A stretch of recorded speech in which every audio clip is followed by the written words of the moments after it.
Cuán firme cimiento se ha dado a la fe de Dios en su eterna palabra de amor. Con el propósito de compartir con usted todo el consejo de Dios, le presentamos A través de la Biblia, un análisis de la Biblia, libro por libro, que nos ayudará al crecimiento de la vida espiritual.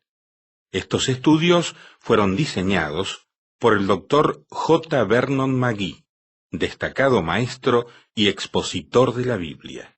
Le invito a que nos acompañe en este fascinante recorrido de A través de la Biblia. Cuán firme cimiento la palabra de Dios. Qué bien, qué alegría es estar con usted otra vez. ¿Cómo se encuentra?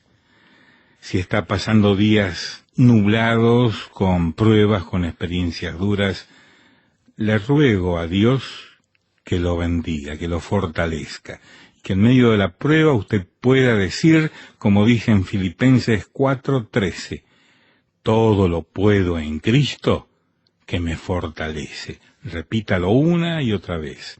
Es palabra de Dios para usted.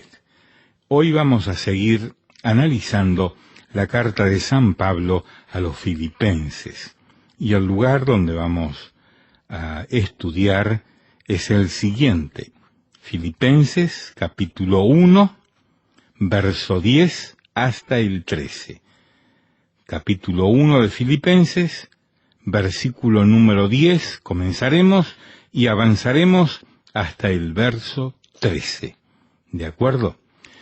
Y de acuerdo en que las notas y bosquejos que produce el programa A través de la Biblia son fundamentales para profundizar el texto sagrado de la Biblia. Si no tiene las notas y bosquejos, pues escríbanos a la dirección que daremos al finalizar el programa de hoy. Y todos los materiales de este programa están disponibles en Internet. Tiene que buscar en Internet en la siguiente dirección: escuchar.atravesdelabiblia.org. Repito, escuchar.atravesdelabiblia.org. Damos gracias a Dios por toda la correspondencia que nos llega, y esta vino de Jorge Álvarez, que vive en California, en la zona que se llama Riverside, y dice: gracias por ayudarme a poner en práctica los mandamientos de la palabra de Dios. Estoy sumamente agradecido con Dios y con ustedes. Que el Señor de misericordia les bendiga. Saludos, Jorge Álvarez, de Riverside, California. Vamos a orar. Oh Dios, nos encomendamos a ti ahora, pedimos tu bendición.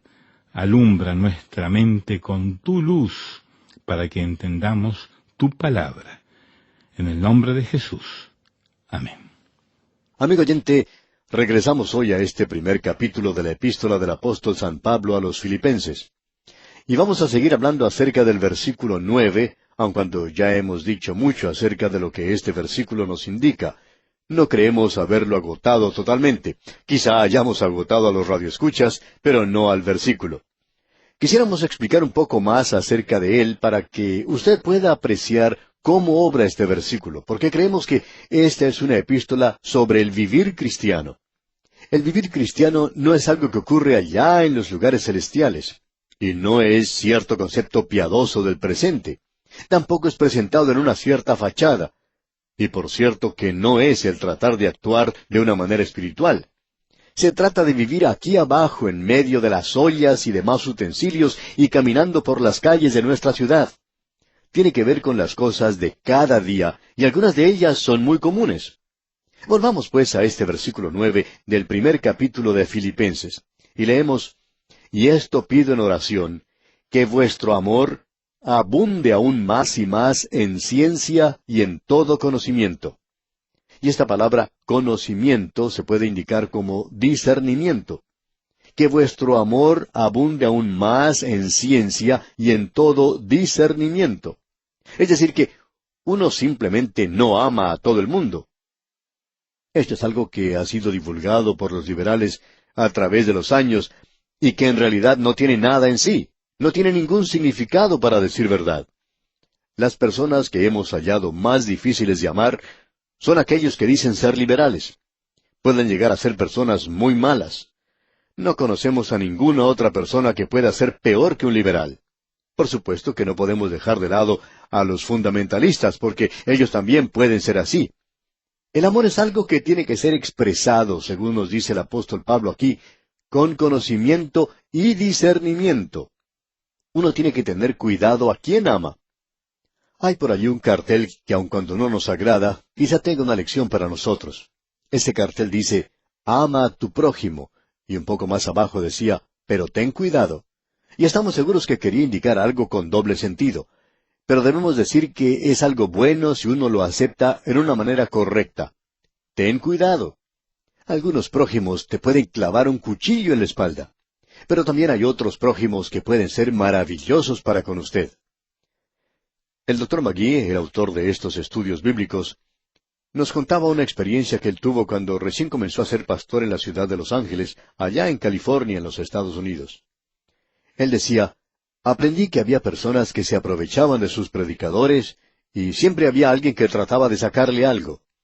Esta gente utilizaba diferentes maneras para tratar de lograr sus propósitos, algunos que uno ni siquiera se imagina. Acostumbraba yo a advertir a los miembros de nuestro grupo que eso iba a ocurrirles a ellos hasta que aprendieran a reconocer a las personas que actuaban de esa manera en una gran iglesia, en una ciudad de ese tamaño, donde llegaba toda clase de personas. Bien, esto me ocurrió a mí un domingo, decía el Dr. McGee, un domingo por la mañana. Uno de los consejeros se me acercó y me dijo, allí está un hombre que pasó adelante y con el cual he estado tratando por un rato, pero él quiere hablar con usted personalmente. Quiere que usted vaya y converse personalmente con él. Bueno, pensé yo, dijo el Dr. McGee, ¿no es esto maravilloso? Él quiere hablar directamente con el pastor. Así es que fui y me senté a su lado. No estaba muy bien vestido, pero parecía muy interesado. Así es que tomé mi Biblia y mencioné algunos versículos que tenían que ver con la salvación, y este hombre estaba tan interesado que me pidió mi propia Biblia y leyó uno o dos de esos versículos. Parecía muy interesado. Así es que, cuando finalicé de presentar el plan de salvación, dice el Dr. McGee, le pregunté si él en realidad había aceptado a Cristo, y él tenía grandes lágrimas de cocodrilo en sus ojos. Bueno, nos arrodillamos y oramos, continuó el Dr. McGee. Cuando nos levantamos, yo cometí la equivocación de hacerle una pregunta. Tendría que haber dejado las cosas como estaban, pero yo le dije, ¿cómo le están yendo las cosas? Eso podría interpretarse de muchas formas, pero este hombre dijo, usted sabe, pastor, yo no quiero molestarlo a usted con mis problemas. Pero yo lo animé diciendo, no, hombre, dígame lo que necesita. A lo que él contestó, es muy difícil para mí poder contarle esto. Yo era una persona muy inocente entonces, como una criatura entre los lobos. Y este hombre dijo, yo he estado hospedándome aquí en un hotel y ellos no quieren entregarme mis maletas. Yo no tengo dinero para pagar mi cuenta. Por tanto, no puedo sacar mi maleta de allí. Quiero dejar esta ciudad y estoy tan preocupado, ni siquiera puedo conseguir trabajo. Bueno, yo le pregunté, ¿cuánto debe? A lo cual el hombre contestó, $7. Imagínese, usted acaba de guiar supuestamente a una persona a los pies del Señor y él necesita solamente $7.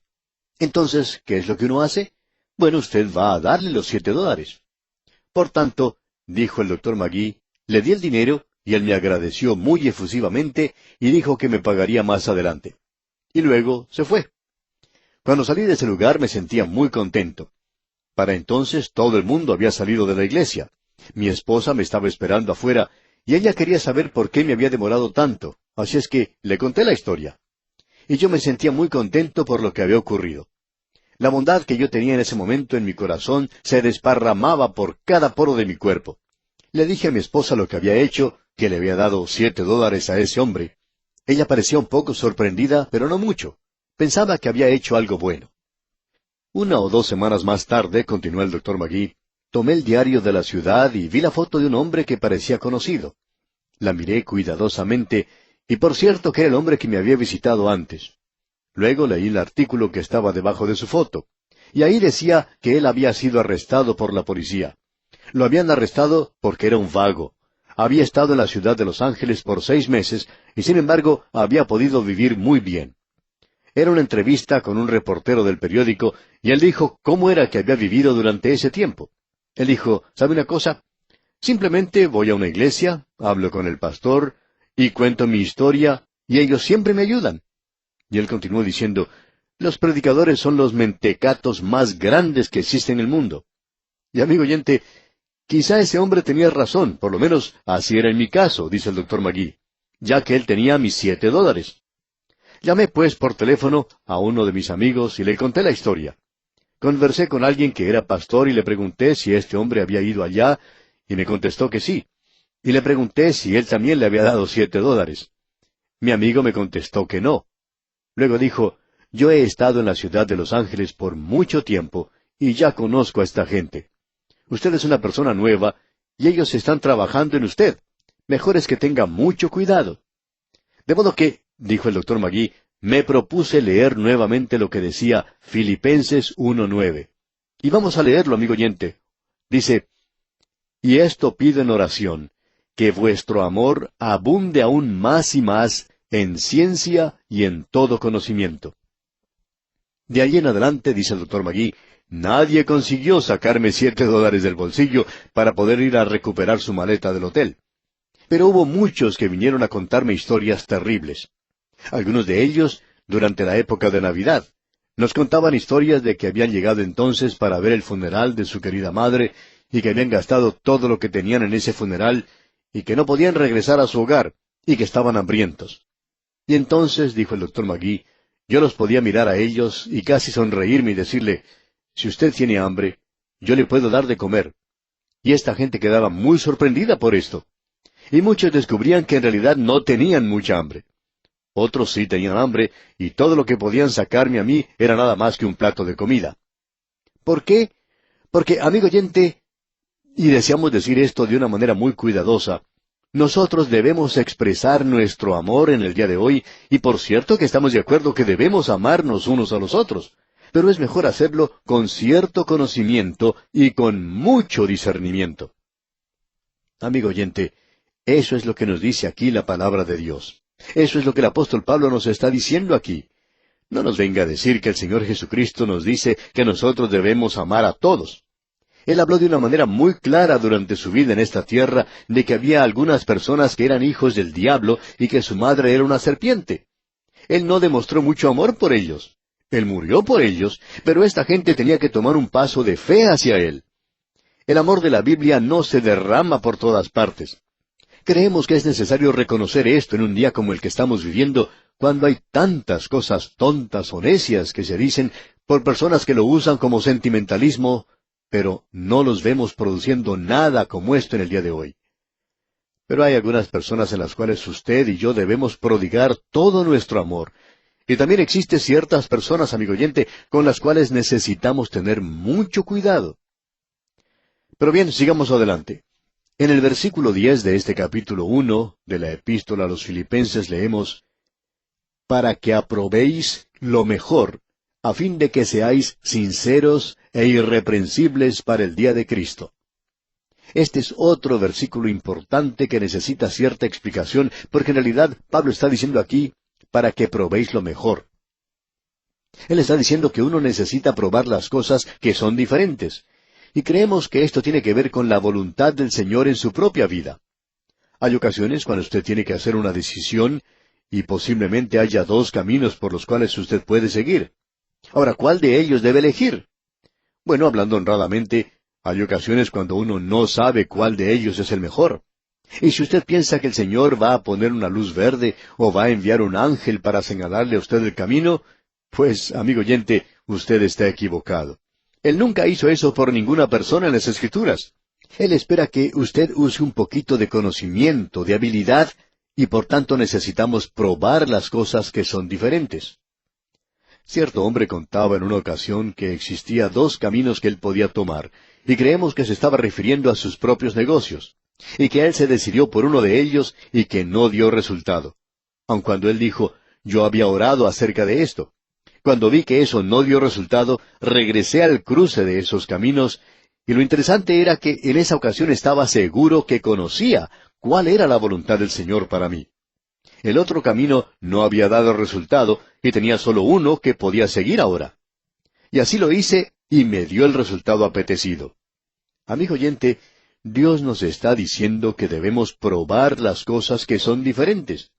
Hay algunos que piensan que el Señor les va a señalar con una luz verde, como un semáforo, el camino correcto cuando nos encontramos en una encrucijada.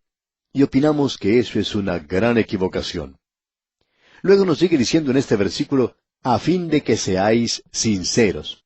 Ahora esta palabra sincero es una palabra muy interesante. Proviene del latín y su significado es sincera. Cuando los romanos comenzaron, eran una gente muy brusca, muy tosca, aun cuando eran muy fuertes, y ellos destruyeron muchas obras de arte en Grecia y en muchos lugares de Asia Menor. Uno puede ver ejemplo de esto en muchas partes en ese lugar en el presente. Por ejemplo, allí estaba el templo de Diana, arquitectónicamente algo muy hermoso. Sin embargo, estaba muy cerca de las oficinas centrales de Satanás. Pero muchas de las obras de arte de Grecia fueron destruidas. Así es que, cuando los romanos llegaron a ese lugar, en su cultura, pudieron apreciar esto y comenzaron a reunir todas estas obras de arte, muchas de ellas rotas. Así es que, cuando un comerciante en obras de arte, que no era muy honrado, encontraba una estatua que estaba rota, que tuviese alguna rajadura, llenaba ese espacio con cera, de tal manera que uno no pudiera decir que había estado rota antes. Luego la vendía como una cosa genuina, como un objeto perfecto. Un cliente lo compraba, lo llevaba a su casa, lo colocaba en el jardín, y cuando observaba la estatua al día siguiente, un día caluroso, allí saltaba a la vista, cuando se derretía esa cera de la estatua que había comprado, saltaba a la vista que no era algo genuino o perfecto como pensaba, sino que tenía algunas rajaduras. Entonces los comerciantes en obras de arte, que eran honestos, honrados, comenzaron a colocar en el material sincerus, es decir, sin cera, o sincero, genuino, que a esa estatua no se le había colocado cera en alguna parte y que ellos garantizaban eso. De allí, pues, el término sincero. Y Pablo está diciendo que no seamos falsos, que seamos genuinos, verdaderos. Y volviendo al último versículo que hemos visto, se nos dice que no debemos ir de un lado a otro dando palmadas en la espalda a la gente, diciendo, alabado sea el Señor, aleluya, y decirle cuánto les ama, sabiendo que cuando le dan la espalda, usted es capaz de clavarles un cuchillo. De eso es que Pablo nos está hablando aquí. Él dice, a fin de que seáis sinceros, genuinos e irreprensibles. Quizá pudiéramos cambiar esa palabra de irreprensible por una que diga sin culpa. Uno no puede ser irreprensible. No creemos que si usted predica la palabra de Dios en el día de hoy, pueda ser irreprensible. Esa es la razón por la cual usted debe orar por su predicador si él está predicando la Biblia. Y tiene que defenderlo a él por la sencilla razón de que él está presentando la palabra de Dios y que él es culpable ante los ojos de ciertas personas que se sienten ofendidos por él. Hay algunas ocasiones cuando uno tiene que decir cosas bastante duras y el auditorio de uno no lo aprecia. Así es que debemos decir que oremos por nuestros predicadores y defendámoslos si están predicando la palabra de Dios. No lo puede hacer sin ofender a ciertas personas y ser irreprensible. Uno tiene que estar seguro de que uno no es culpable de lo que ciertas personas lo acusan. En cierta ocasión se le preguntó a un pastor, ¿le gusta ser pastor en una ciudad tan grande? A lo cual ese pastor contestó, bueno, yo lo estoy disfrutando mucho. Es una oportunidad maravillosa y mucha gente viene a escuchar la palabra de Dios. Pero me doy cuenta que no puedo defenderme a mí mismo. Escucho ciertas cosas acerca de mí que son terribles. Y alguien le dijo a este pastor, eso está bien.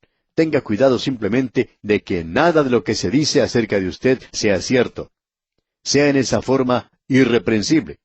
Ahora, el día de Cristo, que se menciona aquí en el versículo 10, hace referencia a su venida para llevar a su iglesia. Ya hemos visto esto antes. Esta es la segunda vez. Aquí se habla del rapto de la iglesia. El Hijo de Dios tiene que andar consciente de esto todo el tiempo. Luego en el versículo 11 leemos, llenos de frutos de justicia que son por medio de Jesucristo para gloria y alabanza de Dios. Note usted, llenos de frutos de justicia, los cuales son, por supuesto, los frutos del Espíritu Santo. Es el Espíritu Santo el que produce frutos en la vida del creyente, lo que es amor, gozo, paz, benignidad y todos los demás. Ahora en el versículo 12 dice, quiero que sepáis, hermanos, que las cosas que me han sucedido han redundado más bien para el progreso del Evangelio. El apóstol Pablo les está hablando aquí con mucha fuerza y convicción. Él lo dice en el versículo 12, escuche usted otra vez. Quiero que sepáis, hermanos, que las cosas que me han sucedido han redundado más bien para el progreso del Evangelio.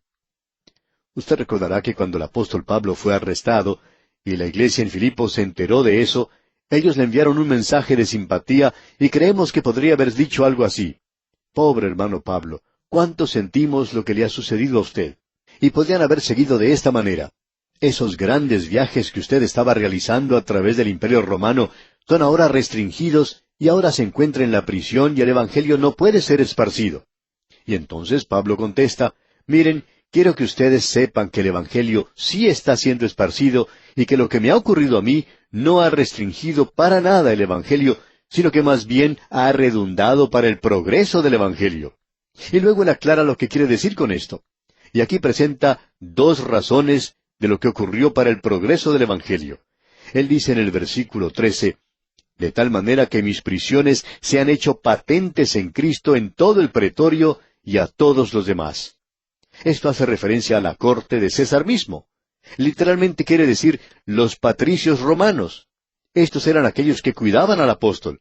En el libro de los Hechos de los Apóstoles, capítulo 28, versículo 16, se nos dice, cuando llegamos a Roma, el centurión entregó los presos al prefecto militar, pero a Pablo se le permitió vivir aparte con un soldado que le custodiase. Pablo estaba encadenado a un miembro de la guardia del pretorio. Estos eran patricios. En realidad eran miembros de la casa de César. Esto es lo que sucedió. Cuando Pablo fue convertido, el Señor Jesucristo dijo que él iba a aparecer ante reyes, los grandes de la tierra. Bueno, hasta este momento, él no había aparecido ante ninguna persona de esta clase. Simplemente él había hablado a la gente común, ordinaria, los ciudadanos del Imperio Romano. Pero ahora él tiene un miembro de la realeza encadenado a él. Amigo oyente, ¿puede usted tener algo mejor que esto? ¿El tener a la congregación encadenada a usted? Así es que yo me imagino que en muchas ocasiones el soldado romano le diría a aquel que venía a reemplazarlo, «Cuánto me alegro de verte. Este hombre está tratando de hacerme un cristiano». Y algunos de ellos llegaron a ser cristianos. En realidad, muchos de ellos lo fueron. Pablo está diciendo, estoy realizando lo que Cristo dijo que yo realizaría. Esto es para el progreso del Evangelio. El Evangelio ahora está entrando al mismo palacio de César y lo que ha ocurrido no restringe para nada el Evangelio. Luego, él presenta otra razón. Pero vamos a tener que verla, Dios mediante, en nuestro próximo programa, ya que hoy se nos ha terminado el tiempo y no podemos considerarla concienzudamente. Le invitamos, pues, a sintonizarnos en nuestro próximo estudio. Hasta entonces, pues, amigo oyente, que las bendiciones del Señor sean con usted, ahora y siempre. Es nuestra ferviente oración. Lamentablemente el tiempo se nos ha terminado. ¿Qué le ha parecido el programa? Nos gustaría saber cómo le ayudó. En pocos segundos más le daré la dirección para que nos escriba. Usted puede escuchar, a través de la Biblia, de lunes a viernes, en esta emisora y en este mismo horario. Será un grato placer poder enviarle las notas y bosquejos de este programa. Estos libritos, sin costo para usted, le ayudarán a seguir paso por paso los estudios en cada libro de la Biblia. Su apoyo a este programa es muy importante para que podamos continuar día tras día con estos estudios bíblicos por radio. Pedimos su apoyo en oración y con sus ofrendas y donaciones para que podamos continuar en esta emisora. Si necesita más información o sencillamente para que nos cuente acerca de los beneficios que recibe de este programa, escriba a la siguiente dirección: A través de la Biblia, apartado 2805, Miami, Florida, 33265, 2805, Estados Unidos. Repito, programa A través de la Biblia, apartado 2805, Miami, Florida, 33265, 2805, Estados Unidos. Por correo electrónico, escriba a atv@transmundial.org. Telefónicamente puede llamarnos ahora mismo gratuitamente al siguiente número: 1-800-880-5339. 1-800-880-5339. Amigo y amiga, nos tenemos que despedir ya mismo. Pido a Dios que le bendiga. Este programa es producido bajo los auspicios de Radio Transmundial. Todo lo pagó Cristo, quien por mí libremente derramó su sangre carmesí.